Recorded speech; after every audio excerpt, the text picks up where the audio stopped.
Welcome back. ఇవాల్టి good news ఇప్పుడు చూద్దాం. ఆస్తి పన్ను బకాయిదారులకు ఏపీ ప్రభుత్వం గుడ్ న్యూస్ చెప్పింది.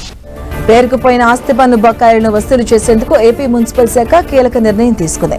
ఆస్తి పన్నుపై వడ్డీలో రాయితీ ప్రకటిస్తూ నిర్ణయం తీసుకున్నారు మున్సిపల్ శాఖ అధికారులు.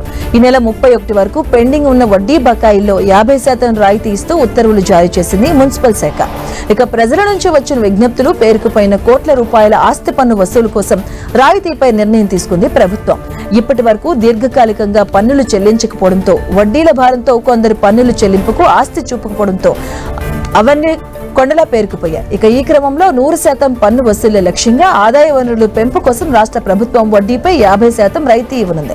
ఇక దీంతో జిల్లాలో సుమారు 10 కోట్ల వరకు రాయితీతో గృహ యజమానులకు లబ్ధి చేకూరబోతుంది.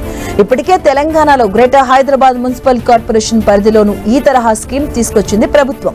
ఇప్పుడు ఏపీ సర్కార్ కూడా వడ్డీ రాయితీని ప్రకటించి చెల్లింపుదారులకు కొంతవరకు ఉపశమనం కలిగించే ప్రయత్నం చేస్తుంది.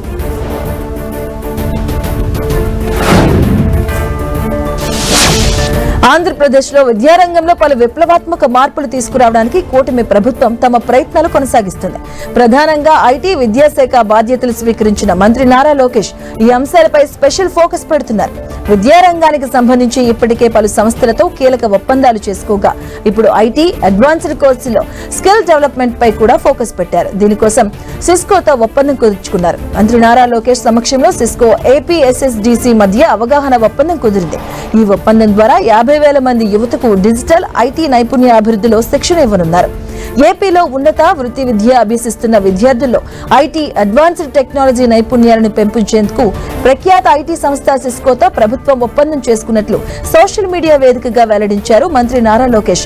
ఉండవల్లిలోని తమ నివాసంలో ఇరుపక్షాల ప్రతినిధులు ఎంఓయూపై సంతకాలు చేశారు. విద్యార్థుల్లో డిజిటల్ నైపుణ్యాలను విస్తరించడానికి నెట్వర్కింగ్, సైబర్ సెక్యూరిటీ, ఏఐ వంటి రంగాల్లో అత్యాధునిక కంటెంట్ ను సిస్కో అందించుతుంది.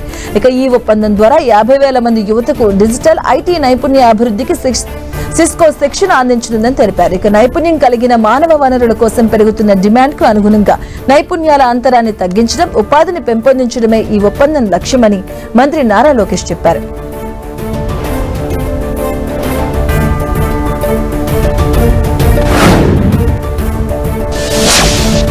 తెలంగాణ రైతులకు మోదీ సర్కార్ గుడ్ న్యూస్ చెప్పింది. వానాకాలం సీజన్ లో రైతులకు ఎరువుల కొరత లేకుండా హామీ ఇస్తుందని కేంద్ర మంత్రి కిషన్ రెడ్డి ప్రకటించారు. రాబోయే రోజుల్లో తెలంగాణ రైతులకు ఎరువు కొరత ఉండదని స్పష్టం చేశారు. ప్రతి పంట సీజన్ ముందు కేంద్ర ప్రభుత్వం ప్రతి రాష్ట్రంలోని రైతులకు తగినంత ఎరువులు అందుబాటులో ఉండేలా చర్యలు తీసుకుంటుంది. దీనిలో భాగంగా వ్యవసాయం, రైతు సంక్షేమ మంత్రిత్వ శాఖ అన్ని రాష్ట్ర ప్రభుత్వాలతో సమన్వయం చేసుకుని ప్రతి రాష్ట్రంలో వారి నెలవారీ అవసరాలకు అనుగుణంగా అవసరమైన ఎరువులను అందుబాటులో ఉండేలా చూసుకుంటుంది.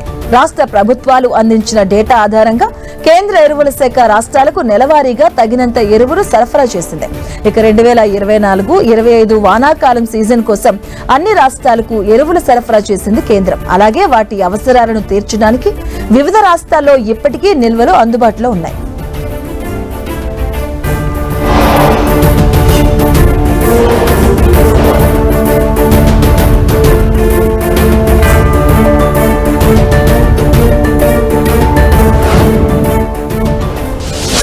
ఉద్యోగుల భవిష్య నిధి సంస్థ కీలక సంస్కరణల దిశగా అడుగులు వేస్తుంది.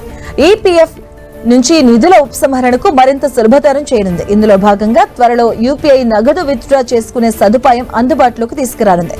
ఇందుకు సంబంధించిన నేషనల్ పేమెంట్స్ కార్పొరేషన్ ప్రతిపాదనలకు కార్మిక శాఖ ఆమోదం తెలిపిందని ఆ శాఖ కార్యదర్శి సుమిత్రా వాద్రా తెలిపారు. ఇక ఈ ఏడాది మే లేదా జూన్ నుంచి ఉద్యోగులు పీఎఫ్ మొత్తాలను ఏటీఎం, యూపీఐ ద్వారా విత్డ్రా చేసుకునే సదుపాయం అందుబాటులోకి రానుందని తెలియజేశారు. ఇక ప్రావిడెంట్ ఫండ్స్ నిధులు పొందే విషయంలో చందాదారుల అనూహ్య మార్పులు చూడబోతున్నారని తెలియజేశారు. కేవలం నగదు విత్డ్రా మాత్రమే కాకుండా పీఎఫ్ లో ఎంత మొత్తం ఉందో కూడా యూపీఐ ద్వారా చూసుకోవచ్చని చెప్పారు. ఆటోమేటెడ్ సిస్టమ్ విధానంలో ₹1,00,000 వరకు విత్డ్రా చేసుకోవచ్చని తెలియజేశారు. కోరుకున్న అకౌంట్ కు ఆ నగదును బదిలీ చేసుకోవచ్చని తెలిపారు. డిజిటలైజేషన్ చేయడంలో ఈపీఎఫ్ఓ గణనీయమైన పురోగతి సాధించిందని దాద్రా చెప్పారు. ఇక క్లెయిమ్ ప్రాసెసింగ్ సమయం కూడా కేవలం 3 రోజులకు తగ్గిందని చెప్పారు. 95% క్లెయిమ్స్ ఆటోమేటెడ్ ప్రొఫెషన్ రూపంలో జరుగుతున్నాయని తెలియజేశారు. యూపీఐ, ఏటీఎం ద్వారా పీఎఫ్ విత్డ్రా ఆప్షన్ అనేది ఒక మైలురాయి అని, లక్షలాది మంది ఉద్యోగులకు దీనివల్ల ప్రయోజనం కలగబోతుందంటూ కార్మిక శాఖ కార్యదర్శి తెలియజేశారు.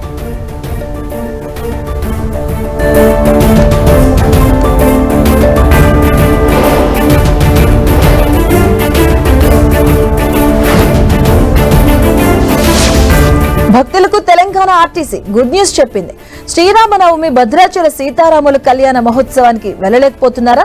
పవిత్రమైన భద్రాచలం రామయ్య తలంబ్రాలు కావాలా? అయితే మీకు టీజీఎస్ఆర్టీ నుంచి అవకాశం కల్పిస్తుంది. లాజిస్టిక్స్ విభాగం ద్వారా తలంబ్రాలను మీ ఇంటికే తీసుకొస్తుంది. భద్రాచలం వెళ్లలేని భక్తుల కోసం టీజీఎస్ఆర్టీసీ కొత్త సర్వీస్ ప్రారంభించింది. బుక్ చేసుకుంటే భద్రాచలం రామయ్య తలంబ్రాలను నేరుగా ఇంటికే వచ్చేలా చేయబోతుంది. తెలంగాణ ఆర్టీసీ లాజిస్టిక్స్ వెబ్సైట్ కు వెళ్లి రాములోరి తలంబ్రాలను బుక్ చేసుకుంటే మీకు సమీపంలోని ఆర్టీసీ లాజిస్టిక్స్ కేంద్రాల్లోకి తీసుకొస్తుంది. ఇందుకోసం ₹151 ఛార్జ్ తీసుకోనుంది.